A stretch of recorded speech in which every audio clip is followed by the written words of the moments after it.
Hi,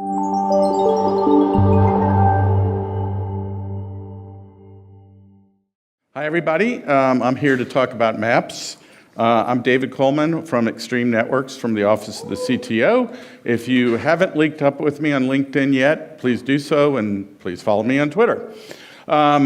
So Keith likes us to start off with conclusions and takeaways, so I'm going to abide by the rules for a change. And the main three takeaways from this presentation are going to be, number one, that maps have been integral to the human race in our society.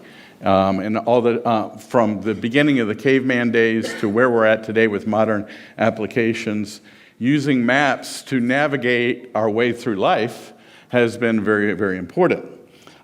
Second takeaway is that network management in general has traditionally used some sort of maps, whether it be topology maps for IT networking, and of course RF maps, which is a very familiar topic with this group, be they predictive or real-time visualization.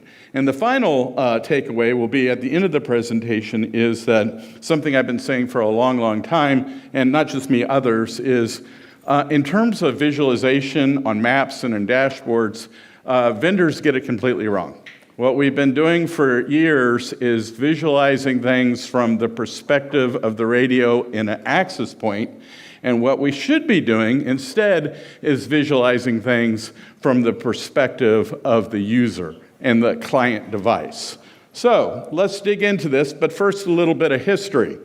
So is this a map? Well, they think this was, historians think these were, they think these were maybe early maps in caveman days, one on a elephant tusk, and another one in drawings on walls. And these were used for, I guess, the cavemen's for hunting grounds or rough terrain.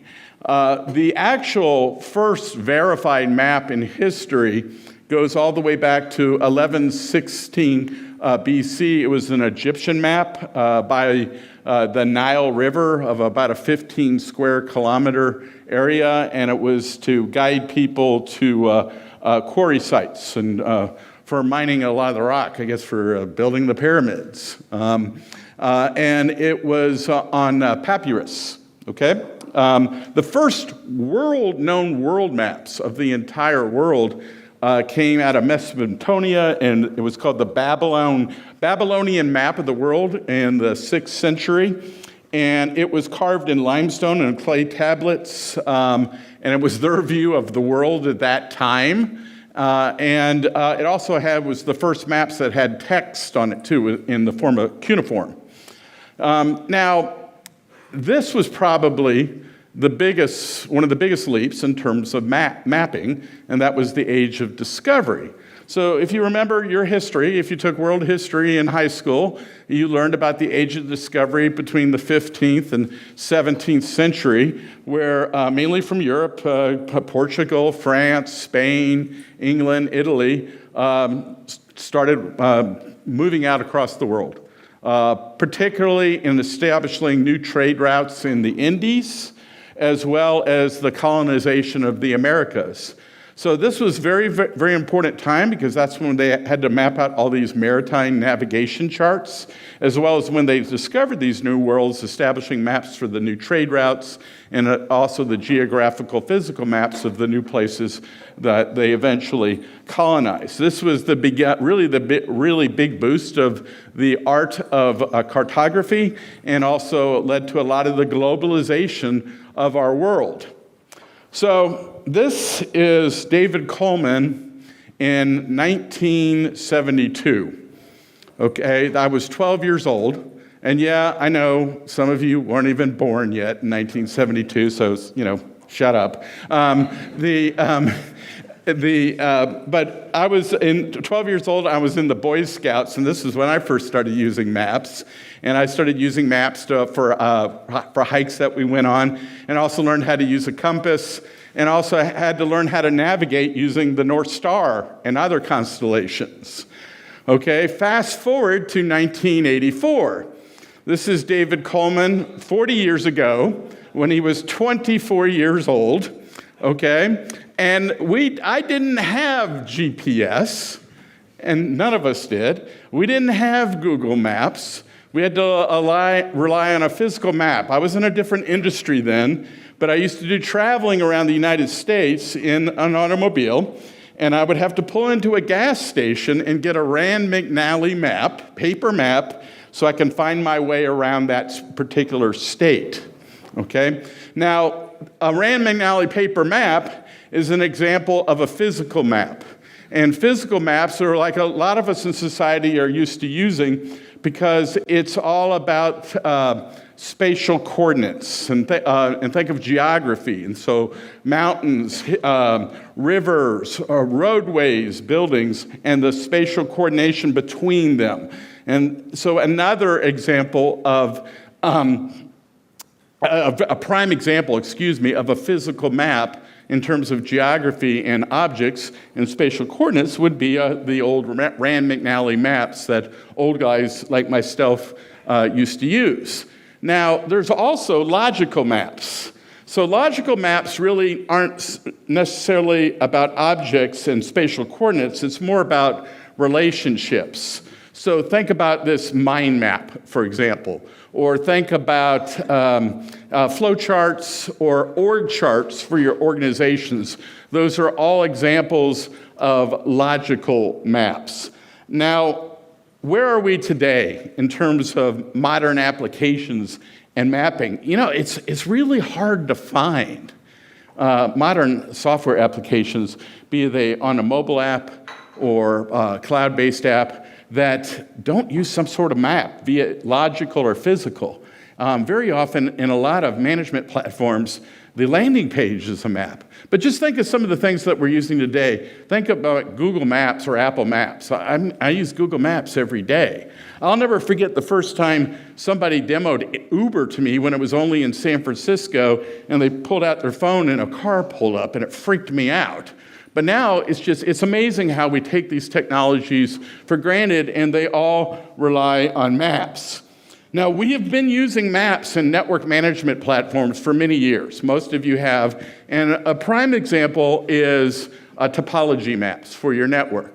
And these can be both physical and logical. Physical in the way that how they relate to each other spatially with cabling between an AP, a switch, and routers. Logical, and sometimes the way these are used to show data flows, for example. And another thing that we use in maps in modern applications too is taking complex data sets and trying to get actionable insights from them and displaying them over some sort of geographical visualization. This is done a lot in the app Tableau that I'm sure a lot of your orgs use. It's also, so think of it, sales teams use this a lot, so do marketing teams used a lot in a lot of different ways. And, you know, data is king, and data is power these days, and you taking those complex data sets and getting insights and displaying in maps is critical. So the next thing I'm going to talk about isn't here in Europe, but I've been to Europe 6 times this year, and I found there's a lot of interest in it. And it relates to standard power, automatic frequency coordination, and maps to visualize this. So very quickly, most of you probably know that in 6 gigahertz, you cannot use it outdoors here in Europe, and it does require a different power class, standard power. That hasn't been defined for Europe yet, but in America it is. We can now use standard power in outdoor for 6 gigahertz outdoors, but it must be controlled by an automated frequency coordination service. Simply put, it's this. It's a way for APs to seek permission to transmit so that they don't interfere with existing incumbents like fixed satellite services. And what it relies on is, once again, an AP sending its geo coordinates up to this service once every 24 hours and verifying that it can use a channel and power settings without interfering with existing incumbents. So a quick little demo of what we're doing in America right now. This is Oracle Park in San Francisco. This is an extreme customer. It's a baseball stadium. And I'm going to demonstrate how we can visualize standard power and AFC on a map. So right here, I'm going to draw a quick polygon around the stadium. And the purpose is I want to find out if I'm going to be able to use standard power and what channels and what power settings I can use within the actual stadium. And then I will query the AFC service provider. And once that query is done, it's very quick, just takes a second. I think we saw a similar thing. Some of you have seen some similar apps. I believe Homina has a similar type solution as well. But what you can see right off the bat here, we're experimenting now. We're actually using 40 megahertz channels quite successfully now. In stadiums, usually use 20 megahertz in the 5 gigahertz band. But you can see every single channel that's available in Uni 5 and Uni 7 for standard power is indeed available on that top line. And then on the bottom line that's the maximum EIRP, in this case, which is 36 dB. We would never use that full power, but the point is, in that area, we're able to visualize on a map that there is no interference. We will not be interfering with the existing incumbents. However, that's not always going to be the case everywhere. So for example, I'll do the same thing around these piers on San Francisco Bay, which is right next to the stadium. I'll draw a polygon very quickly, and I'll query my AFC service provider, and let's see what we see.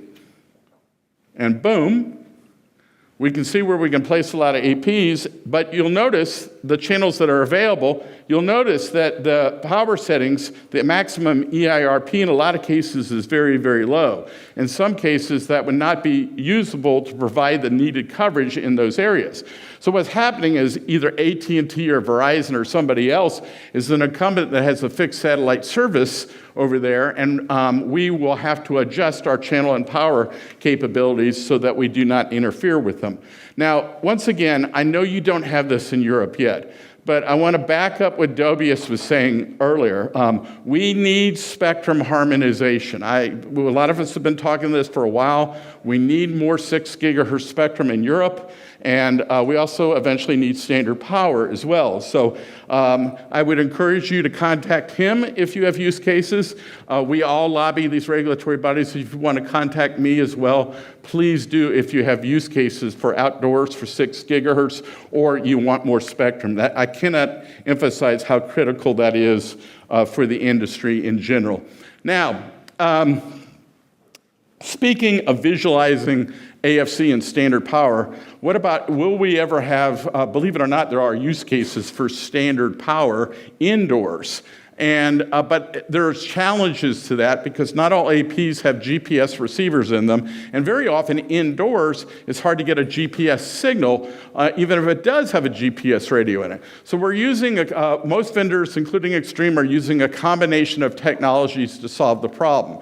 You can have, in this example, 3 or 4 APs that do have GPS that have radios in them, or maybe GPS dongles that go outside a window. And then those anchor APs can get GPS coordinates and combine that with 802.11mc technology for ranging, and then do some very fancy math. And with that very fancy math, you can then calculate the geolocation coordinates for every AP with indoors where they may not be able to get a signal. That's coming. Most vendors are starting to do this as well. And once again, the whole point is it's visualized on a map. Now, that being said, there was a lot of talk about MC and AZ this week. I think these are important technologies. I love the presentations from Dorothy and Dobius. I encourage you to learn more about these technologies. Just think about 3 use cases that are already becoming very commonplace right now and being visualized on maps. I just showed you one, using MC or AZ and together with GPS to solve the indoor AFC problem. Number 2 is the other common one is sub-meter locationing of devices in real time of on a map in using the ranging technologies, in particular all the Android devices that already support these technologies. And there's a third one that most vendors are doing too, and that once again it's the APs doing using the technology between each other to auto-place themselves on a map and auto-arrange themselves so you can have more accurate visualization. So already there's multiple use cases for this technology, and I think it's going to grow even further for locationing use cases. Now, if you think about RF and locationing in general, this has been a huge multiple use cases for quite some time for us in this industry. So number one, indoor navigation and wayfinding. We've a lot of vendors do this, including us. We partner with a company called Partner to use a mobile app and BLE broadcast to beacons to do navigation through Logan Airport in Boston and in museums and also in some casinos. Asset tracking and management has been very, very popular for a long time in both manufacturing and in healthcare. Originally, it was Wi-Fi asset tags. Now it's more BLE asset tags. And now in manufacturing, you're starting to see UWB asset tags. Of course, you also have the geofencing, where you define zones on a map. And if a device leaves that zone, an alarm goes off. That's used a lot in both healthcare and retail to prevent shrinkage. And then you also have proximity services. If somebody gets near an AP, you can have an app signal some sort of ad or alert. And finally, location analytics is becoming very, very popular too. Many of you know that at Extreme, we do a lot of stadium deployments across the world and have a lot of analytic partnerships with major sports leagues. We do a lot of location analytics for foot traffic and movement of people through a stadium, so that you can see where fans move through the aisles, through the concessions, and so that you can help those stadiums become more operationally efficient. So let's get to RF maps, which is what this group is most interested in. So remember some of these old mapping tools? Remember, everybody remember the little PDA with the Cisco card in that? My first predictive mapping toy that I played was Air Magnet Survey. I know it was Keith's. I think you used to do training for them years ago. 3D visualization, we take it as very common now, but it's actually been around for a while. This was a company called Wireless Valley. A long time ago, 20 years ago, very expensive solution that eventually came out of the cellular world, came to Wi-Fi, came down in price, was purchased by Motorola, then purchased by Zebra, and now is owned by Extreme, the tech. But we've been doing 3D visualization, actually, believe it or not, for 20 years. That being said, this is where we're at now for predictive RF mapping. And I got to really hand it, I think all four of these vendors and maybe a few others are in the rooms. The technology, especially, and how we visualize RF and the predictive modeling tools has blown me away the last couple of years. In the last couple of years especially, it's gotten more competitive and it's gotten better, and the technology continues to grow. And I'm preaching to the choir to this group because you use the tech all the time. It's part of our life. But what about real-time visualization? Okay, so every major networking vendor like Extreme and our competitors has always had some sort of very basic level of RF visualization of the APs that are showing real-time heat maps, and usually very, very basic. So however, a year ago, challenged my product team. I said, look, the technology has changed. Let's update our real-time visualization in our cloud platform. So if you allow me real quick, I'm going to do a quick demo. Here's our old platform. Oh, let me grow that screen, sorry. Here's our old platform right here. It's, believe it or not, Keith, you remember this platform too. We used to do this for demos for Aerohive, and it used to actually even be a freeware version of it on the website. And it was great at the time, but it's gotten old. You know, just trying to navigate through the thing is very tough. The The heat blooms aren't really very accurate, and so it's very old, outdated technology. What we've moved on to is new visualization using more modern technologies for real-time visualization. So you have the Google-style movement, zooming in and out. You can use floor plans that are 1 square kilometer in size and I believe 8,000 pixels with 500 APs per floor. You now have the real-time visualization that moves very, very fast, like you often see in a lot of the predictive modeling tools that's used by calculating the attenuation of the walls, also based on the APs talking to each other. And of course, the basic stuff that you guys are used to, but the technology and the view is just trying to get better now, where we have things, once again, we have 5 gigahertz views, we have 6 gigahertz views now, SNR, channel, on and on and on. But if you think about it, a map is for navigation, and you should be able to navigate your network too. So I should be able to click on a map and go click on an AP, for example, and then get basic information about an AP and its radios, and then click even further to get more detailed information about that AP if I need it, both in real time and a historical view, as well as closing that and maintaining the context. Also, if you're navigating from a map, you want to be able to take action. So what we're working on is adding a lot of our existing troubleshooting tools directly from the maps. Many of you are familiar with our VLAN probe tool, which we've used for many, many years, which has been used to prove that the problem is not on the wireless network, it's on the wired network. And basically what I'm doing right here from this map is I'm troubleshooting the wired network and seeing if these existing VLANs do indeed exist. And I can prove, yes, they do. I have my management VLAN and all my user VLANs that are associated subnet, but I see I have a missing VLAN. In this case, missing VLAN 89. And probably, it could be 3 or 4 causes. Probably the root cause, 90% of the time, is a misconfigured switch port. The point is I can take actions and troubleshooting from this navigational starting point on a map.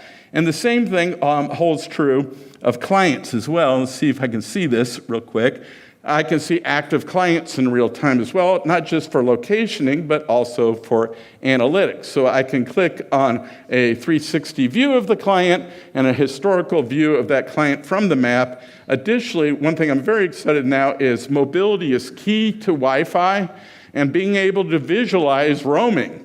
And so we now can visualize roaming from a historical view where you can see the timeline over a 24-hour period, how long each roam took. Hopefully you want that to happen in under 100 milliseconds. And you can even play it back over that timeline as well. You can see a client moving between the APs over that 24-hour period, showing the SNR, RSSI. Eventually we'll add roaming codes as well.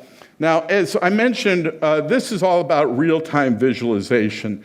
And there's already companies that do predictive models, as you know, very, very well. And they're all here in the room. We already have support for 2 of them for direct import from both, from both Ekahau and Hamina. We hope to add it for Cytos and NetAlley and some of the others early next year. But just a quick demo, I'm going to grab an Ekahau file real quick.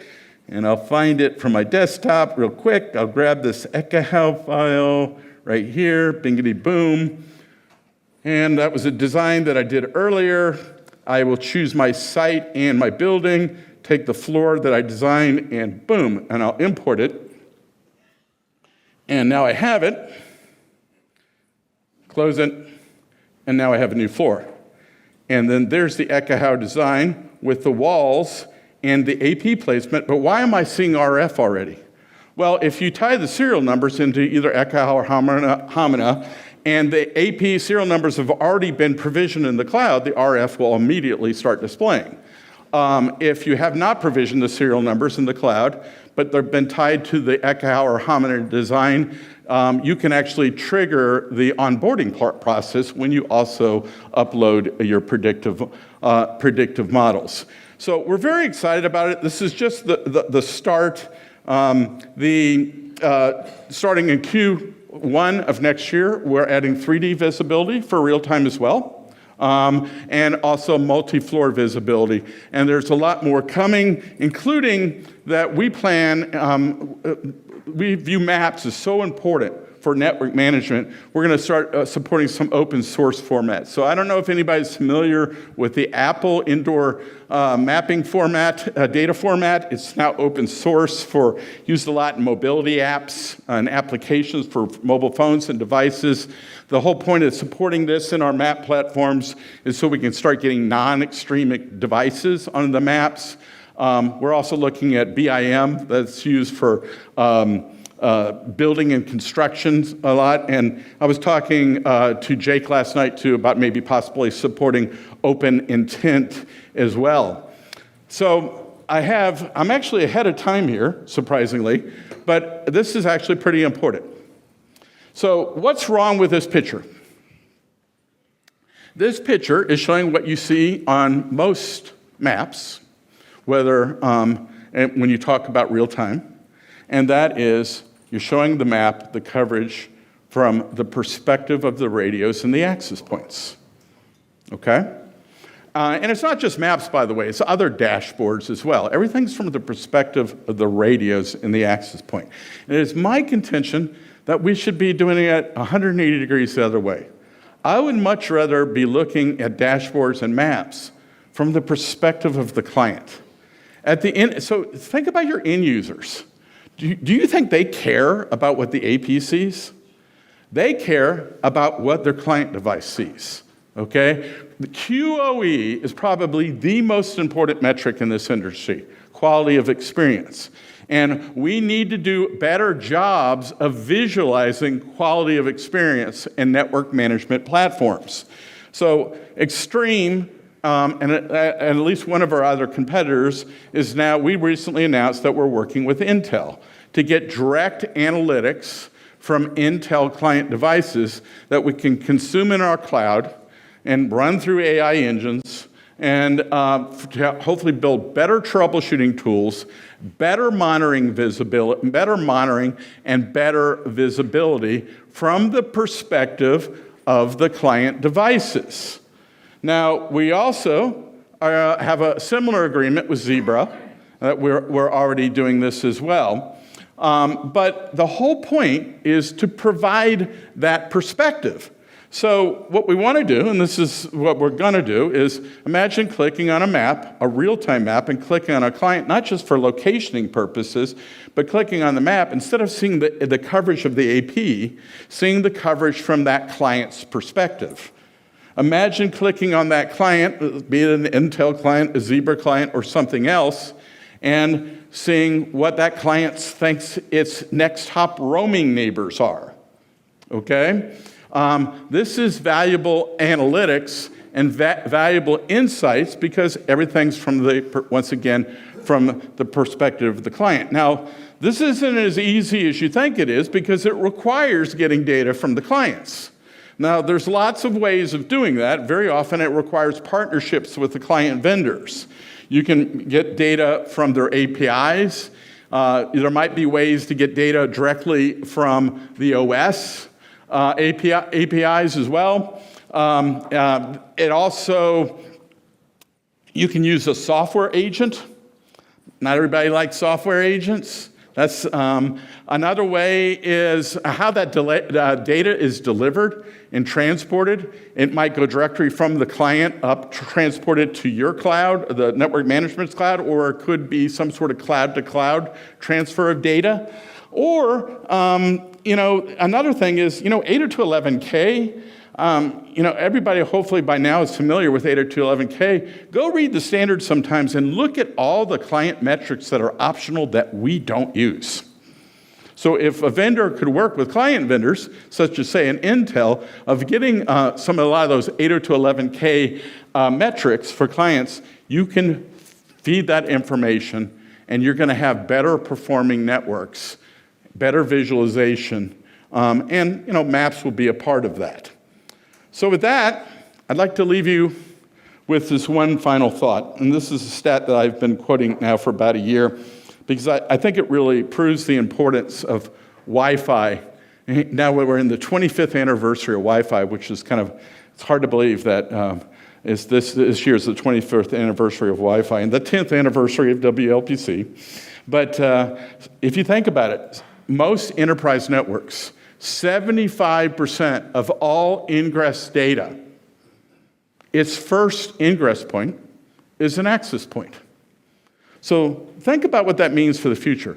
When you start talking about big data, when you start talking about edge compute, maybe on access points with containers, when you start thinking about advanced analytics, and of course our famous buzzwords of ML and AI, it all begins with an access point, and it begins with Wi-Fi, and visualizing it on maps is a big, important part of that. Thank you. As always, it's been an honor, and I'll see you guys next year.